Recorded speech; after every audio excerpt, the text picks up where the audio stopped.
আপনারা জানেন এই বাইতুল শরফ আঞ্জুমান ইত্তেহাদ বাংলাদেশ প্রতিষ্ঠিত হয়েছিল 1952 সালে 2রা অক্টোবর।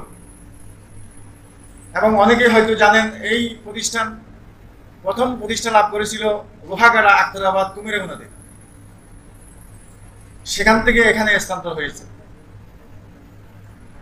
এবং এটাও হয়তো আপনারা জানেন আমাদের মহান পীর মুর্শিদ শাহ সুফি হযরত মাওলানা মীর মোহাম্মদ আখতার রহমতুল্লাহি তাআলা আলাইহি, যার পবিত্র কবর পবিত্র মক্কা শরীফের কবরস্থান জান্নাতুল মুআল্লা যেটাকে বলা হয়, সেখানে তিনি শাহীদ আছেন।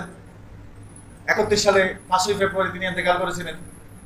এবং আমার মরহুম আব্বাজানকে তিনি ডাইরেক্ট সরাসরি তিনি দায়িত্ব দিয়ে গিয়েছিলেন, খেলাফতের দায়িত্ব দিয়ে গিয়েছিলেন।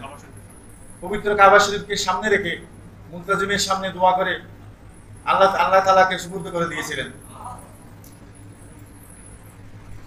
এবং প্রতিষ্ঠাতা তিনি হযরত কেবলা। কিন্তু 1960 সাল থেকে 52 সালে প্রতিষ্ঠিত লাভ করেছে। 60 সাল থেকে আমার আব্বাকে আঞ্জুমান ইত্তেহাদের সভাপতির দায়িত্ব অর্পণ করা হয়েছিল। এটা হয়তো অনেকে জানেন। অর্থাৎ আমাদের পীর মুর্শিদ হযরত কেবলার জীবদ্দশায় তিনি 10-12 বছর কি ছিলেন, সভাপতি ছিলেন। তিনি তখন থেকে ওনাকে নির্বাচন করে গিয়েছিলেন। আমার আব্বা 1998 সাল পর্যন্ত এই আঞ্জুমান ইত্তেহাদের দায়িত্ব পালন করেছেন। সারা দেশব্যাপী বিভিন্ন জেলায় উপজেলায় বাইতুল শরফের মসজিদ ভিত্তিক মসজিদ কেন্দ্রিক প্রতিষ্ঠান স্থাপন করেছেন, প্রচার এবং প্রসার করেছেন। আমার আব্বার ইন্তেকাল করে আমাদের আরেকজন রাহবার বাহরুল উলুম শাহ সুফি হযরত মাওলানা কুতবুদ্দিন রহমতুল্লাহি তাআলা আলাইহি, তিনি গত 20 মে আগ পর্যন্ত এই বাইতুল শরফ আঞ্জুমান ইত্তেহাদের বাইতুল শরফ আঞ্জুমান ইত্তেহাদের সভাপতির দায়িত্ব পালন করে গিয়েছেন।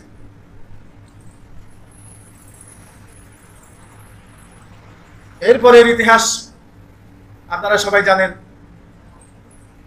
আপনারা সবাই তো বাইতুল শরফের সন্তান, বাইতুল শরফের ভক্ত অনুরক্ত। সেই হিসাবে আমি একটি জিনিস আপনাদের সামনে উপস্থাপন করতে চাই। সেটি হলো,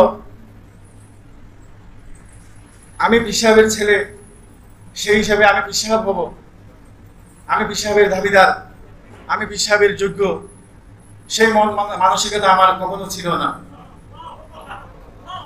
কিন্তু আমরা এখন সম্পূর্ণ মুরব্বী হারা। আমাদের মুরব্বী বলতে এখন এই মুহূর্তে কেউ নাই। আমাদের আঞ্জুমান ইত্তেহাদের অনেক সদস্য মুরব্বী প্রায় অসুস্থ, অধিকাংশ অসুস্থ, যার কারণে ওনারা উপস্থিত হতে পারেন নাই। আপনারা মঞ্চে দেখতে পাচ্ছেন যে সমস্ত মুরব্বীদেরকে আপনারা সবসময় দেখতেন, যারা স্বাগত ভাষণ দিতেন, যারা আলোচনা রাখতেন, পরামর্শ দিতেন, আজকে কেউ নেই, সবাই অসুস্থ। এইটা আমাদের মুরব্বীর প্রতিষ্ঠান, আমাদের পিতার প্রতিষ্ঠান, সেই হিসাবে আমাদেরকে দায়িত্ব পালন করে যেতে হবে। আমাদের পীর মুর্শিদের যে স্বপ্ন ছিল, যে লক্ষ্য উদ্দেশ্য ছিল, যে আদর্শ ছিল, যে দর্শন ছিল, সেই পথ অনুসারে আমরা যেন চলতে পারি। আল্লাহ তাআলা যেন আমাদেরকে তৌফিক দান করেন। সবাই বলেন আমিন। আপনারা বিগত জীবনে যেভাবে বাইতুল শরফের সাথে সংশ্লিষ্ট ছিলেন, ভবিষ্যতেও সেভাবে বাইতুল শরফের সাথে সম্পর্ক রাখবেন ইনশাআল্লাহ। আপনারা রাজি আছেন কিনা? যদি আপনাদের সহযোগিতা পাই, দোয়া পাই, আল্লাহ তাআলার যদি তৌফিক সাথে শামিল হাল থাকে, ইনশাআল্লাহ সমগ্র বাইতুল শরফ সমগ্র দেশে এবং দেশের বাইরেও, যেহেতু আমি দেশের বাইরে লেখাপড়া করেছি, যাই হোক আমরা দীর্ঘায়িত করবো না দেশের পরিস্থিতির কারণে। পরিশেষে বাইতুল শরফের একটি ঐতিহ্য রয়েছে, আদব শৃঙ্খলা। এটা সকলেই জানে। বাইতুল শরফের যে একটা বৈশিষ্ট্য শৃঙ্খলা, এটা অন্যান্য প্রতিষ্ঠানে সাধারণত পাওয়া যায় না।